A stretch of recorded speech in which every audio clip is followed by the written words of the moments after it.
Hey all, Scott here. I went to a psychic and found out I'm gonna die someday, so I decided to do something charitable with the time I have left doing this whole life thing. I've started an organization with the goal of taking care of the 28 million copies of We Play everybody abandoned.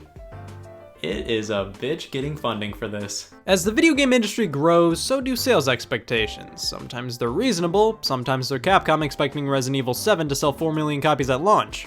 What? And when it only reached 5 million sold a year after release, it's seen as a failure to many.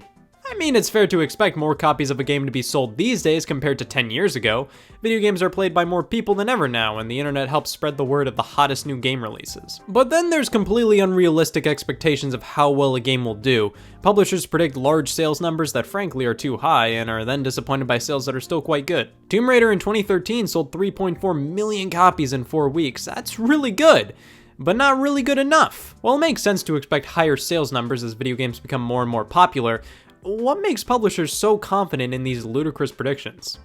Probably We Play selling 28 million. The list that all games strive to break into, the best-selling games of all time. Let's take a look at the top 15 as of 2018 and see if I can deduce why everybody refused to stop buying copies of these things. Now keep in mind, these are the best-selling games based on confirmed sales numbers and actual copies sold. No exclusively free-to-play games for us here, and games like Overwatch, while Blizzard has stated the game has over 40 million players, people can play the game for free on certain weekends, plus it's not a concrete Overwatch has sold this many copies. If it was fully confirmed by Blizzard how many copies the game sold, I'm pretty sure it would be on the list. Also, no mobile-only games. I mean, Angry Birds alone sold over 500 million copies, even when it cost 99 cents. We're keeping things to console titles, and hey, if they have versions on mobile, good for them, but no exclusives. Grand Theft Auto San Andreas, a game also known as Scott's favorite Grand Theft Auto, is my favorite Grand Theft Auto. I'm not gonna analyze what makes it so great to me because honestly it's probably just because it was the first one that I played. I never got far in the story at all. I would just conservatively play it until I said to myself, alright, it's time to jaywalk. But hey, I'm obviously not alone in my stance with San Andreas. It's an incredibly popular Grand Theft Auto, and the second best-selling entry in the franchise, moving a whopping 27 million plus copies. Now, why did San Andreas do so well? Probably because it came out at the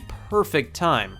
Think about it. Grand Theft Auto 3 and Vice City came out earlier in the PS2 and Xbox life cycles. San Andreas was the last of the three to release in 2004. It was a ripe time to release as the developers really knew the hardware they were working with by this point. They were able to fully utilize its power and supply us with the biggest Grand Theft Auto yet. Plus, 2004 was the peak of the consoles at the time, having a big enough active install base, but being far away enough from the launch of the next generation systems. Either that or was the sex minigame. I don't think people flocked to stores screaming, "Where's your San Andreas aisle?" because of the hot coffee mod or anything, but the abundance of media coverage on the topic definitely gave the game more of a spotlight. When the Wii launched, people were saying, "This is great and all, but I can't ride a cow yet." We Play is a title every Wii owner has swapped spit with at some point. It's a bit of a companion title to Wii Sports. That game showcased the Wii Remote's capabilities in terms of motion control, while We Play focused a bit more on using the pointer functionality, whether it be through slaughtering ducks or this dream I swear I had once. It wasn't crazy well received back then, and even now, I just never see anybody talking about this one. However, I will maintain that while We Play ain't high-class entertainment, it has enough fun in it to warrant playing from time to time, at least back when the Wii was relevant. But really though, why did it sell 28 million plus copies? Well, it was $50. And it came with a Wii Remote bundled in, which usually costs $40. It was a no-brainer for Wii owners to pick this game up. Might as well, you nab a second Wii Remote and for only 10 extra bones you get a game thrown in as well. It was never seen as a game plus a Wii Remote, it was always a Wii Remote plus a game. Nintendo did this with other games, but We Play was bundled with the Wii Remote right when the Wii craze was just starting to rev up. This is one of the few, if not the only title on the list that wasn't bundled with a console. I think barely anybody bought because they actually wanted the game. It was a classic case of, why not? It's only 10 bucks more. Duck Hunt's one of my favorite titles of any NES game, arcade game, Japanese toy, Smash Brothers character, Smash Brothers stage, and amiibo. You use the NES Zapper to kill 1 duck at a time, 2 ducks at a time, or clay pigeons if you're feeling extra not murdery. If you fail to pop a duck, you get the first true instance of cyberbullying. But that didn't stop it from selling a whopping 28 million plus copies. However, I'm gonna have to slam an asterisk next to that number. Duck Hunt contracted the dreaded Pack-In syndrome, and believe me, this ain't the last time we'll see of it on this list. Many people love this game, yes, but it sold so well because it was packed in with the NES the majority of its life. Pack-in titles laugh in the face of what being on the best-selling games list really means, because you don't know how many people own the game because they actually wanted to play it and because it's legitimately good, and how many people own it just because it came with the console. Also, Duck Hunt shared a cartridge with Super Mario Bros. Bundled in with NES systems for the longest time, which is undoubtedly the reason why both of these games remain so high up on the best-selling games list to this day. Oh shit, spoilers, Mario's on the list. This was a bit surprising to me.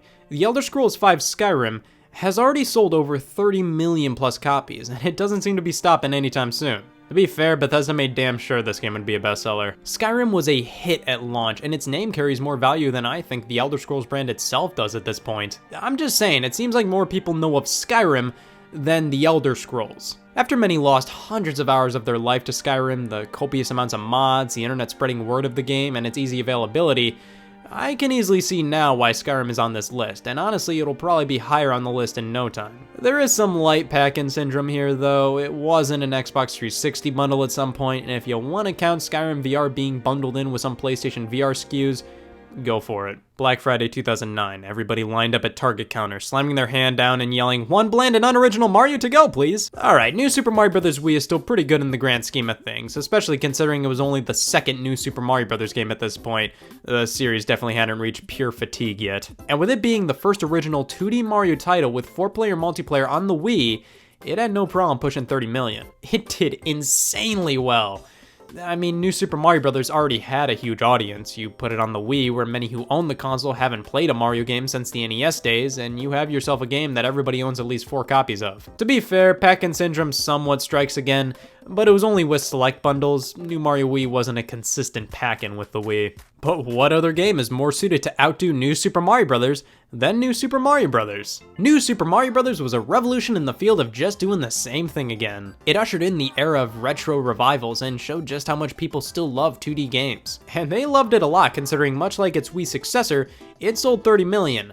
But outdid it just a bit. Similar to the Wii counterpart, New Super Mario Bros. Did so well on the DS due to the install base of the system and the audience for 2D Mario titles. The Nintendo DS, much like the Wii, catered to everybody and had a large following of casual players. Whether they be older or younger, I think they all thought seeing this game on the shelf that they couldn't go wrong with buying a new 2D Mario game. Again, very light pack-in syndrome applies here. Pokemon Red and Blue are some of the best-selling games of all time. No shit. Yeah, it was to be expected that Pokemon was going to be on this list. I mean, the entire franchise has moved over 300 million units. I think what's surprising though is that only one Pokemon title cracked the top 15 bestsellers, and at that, it's the first one, selling 31 million plus copies. Now, I'm not gonna act like I know much about Pokemon, but it's just a little surprising that no other title has gotten a bit closer to Red and Blue success. This was during the great Pokemon boom of the late 90s, so large sales figures are to be expected, but even the direct follow-up, Gold and Silver, was about 8 million shy of Red and Blue's lifetime sales. Now, one thing Red and Blue did have going for it was the install base of the console they were released on. The games were released incredibly late in the original Game Boy's life, especially here in the West. 1996 back in Japan, 1998 here in North America, and 1999 in Europe, a full 10 years after the hardware debuted. That's like a company releasing a Wii game now. Huh. Wii Sports Resort was the sequel to the game that only God knows if it'll be on this list momentarily. Utilizing the Wii Motion Plus accessory for more accurate controls that couldn't be possible with the vanilla Wii remote, Resort was an upgrade in almost every way compared to the original Wii Sports. It felt more like a game rather than a tech demo, with tons of different modes and locations to play in per sport. Speaking of which, it had a ton more sports, all with a tropical resort theme. Swordplay, archery, and the best thing Nintendo's ever done, the Island Flyover. Being a sequel to one of the most popular games of all time, plus being bundled with the Wii Motion Plus accessory and with Wii's for a while, definitely helped this game cross the 33 million mark. I just wish even more of the population got to experience this. Mario Kart Wii, the one I disliked and now retrospectively say, that wasn't too bad. It was just at the time it didn't feel like that great of an upgrade from Mario Kart Double Dash on the GameCube, the item balancing was jank, and it didn't really have a ton of new ideas. Now I look at it as a solid enough game, but it was the thing back in the day and has sold over 37 million copies. In my opinion, the reason Mario Kart Wii attracted so many people initially was the Wii Wheel. After the casual Wii audience saw how much not bowling felt like real bowling, hearing how Mario Kart Wii was coming out and it included an accessory that would make not driving feel like real driving, everybody was like, man, we gotta try this out. After the motion controls craze died down though, Mario Kart Wii steadily kept selling well, probably because it was the most accessible home console Mario Kart out there. Also, pack-in syndrome. So many Wii bundles included Mario Kart, including the Wii Mini. I am sorry, Mario Kart Wii. Now we're talking. While it may not be at the top anymore, the fact that Super Mario Bros. Is still in the top 10 best-selling games list over 30 years after release says something about its impact on the industry. Of course, pack-in syndrome partially applies here, but it had to. Super Mario Bros. Was the definitive pack-in title that showed off just what video games could be, and with 40 million plus of these guys lurking in the wild, I think it's fair to say that it succeeded at being a good pack-in. And then PUBG sold 50 million. PlayerUnknown's Battlegrounds is currently in the top 5 best-selling games of all time. Think about that. That feels pretty weird, but it definitely says something about the game's success. It initiated the popularity of the Battle Royale genre of multiplayer games, with the last man/team standing winning. That genre is totally in now, and totally won't be old news in 3 years, I swear. Pack-in syndrome, as there was an Xbox One bundle sold, but I really doubt that scratched the surface of its 50 million milestone. Wii Sports was the reason the general population fell in love with the Wii. Right when you boot it up, everybody went, oh shit, I'm the hand. I'm the hand! Well, it does have that classic pack-in syndrome as it came bundled with the Wii systems in the West the vast majority of its life. It was the driving force that got people to actually want a Wii. All the sports included were fun, easy to understand, and impressive at the time. Selling over 82 million copies makes these things less valuable than coasters, but it's still an impressive feat nonetheless. San Andreas had a good run, but then Grand Theft Auto 5 did this. The game released in 2013 for the Xbox 360 and PlayStation 3, and had potential to die hard when the PS4 and Xbox One released, but Rockstar smartly brought the game to those platforms, plus PC. This helped the title maintain relevance, and alongside the constant updates to the online component, plus the mere fact the online component is wickedly popular, Grand Theft Auto 5 is still consistently in the top-selling games of the week list, with 95 million plus copies sold. Honestly, it wouldn't surprise me if it eventually hit 150 million. Excuse me, sir, you have 12 days to live. Huh. Excuse me, sir, you have to talk about Minecraft again. Yep, everybody's favorite Minecraft. Regardless of your opinion of the game, you at least have to admire how successful it's been. It gained traction even in its beta stages, and after it finally officially released in late 2011 and was ported to almost every conceivable piece of technology since, Minecraft has sold over 144 million copies as of January 2018, with around 74 million of them being monthly active players. That's nothing to sneeze at, and while I still don't know what all this is about, I respect it and everything it's done. But the overall best-selling game of all time is, are you f***ing serious? Tetris is the most well-known and iconic puzzle game of all time. Name a console, any console, it probably has a version of Tetris on it. But that's just it. It has a version of Tetris on it. You see, look up any list of the best-selling games of all time online, and you will constantly be face-to-face with the #1 followed by Tetris, claiming that Tetris itself has shipped over 170 million copies. Well, no piss it shipped over 170 million copies because people are considering the entire Tetris franchise as one game, and thus justifying it being the best-selling game of all time. Here's my problem with this statement. Yes, there have been multi-platform versions of Tetris that are considered the same game, but on a different platform. Tetris on the NES and Game Boy is the easiest example of this. These are basically the same games on different platforms. But would you consider Tetris DS, Tetris Splash, Tetris Battle Gaiden, Puyo Puyo Tetris, or 3D Tetris to be the same game? They all have different visuals, sound design, development teams, modes, gameplay tweaks, publishers.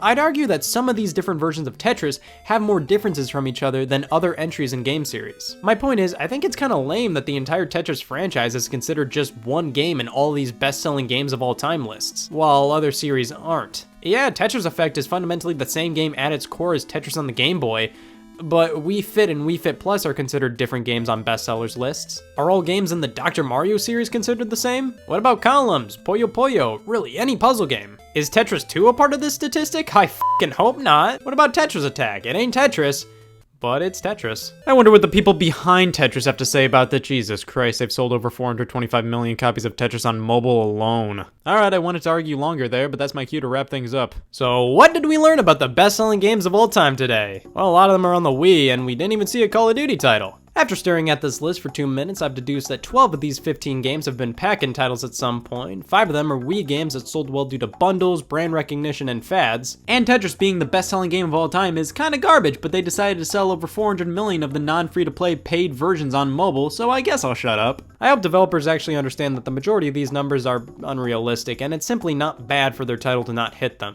Yes, these are incredibly impressive statistics, but selling 1 million copies of a game should still be seen as a success in some ways. Yeah, that could mean a profit loss for the company, but that's 1 million people who wanted to play your game, and that should mean something. I wonder how the Wii Play developers feel about why people actually bought their game. They've got to feel pretty good because we have 400 copies of Wii Play being nurtured by yours truly. But coming back to the whole I will die thing, who's gonna look over my 400 copies of Wii Play when I'm gone?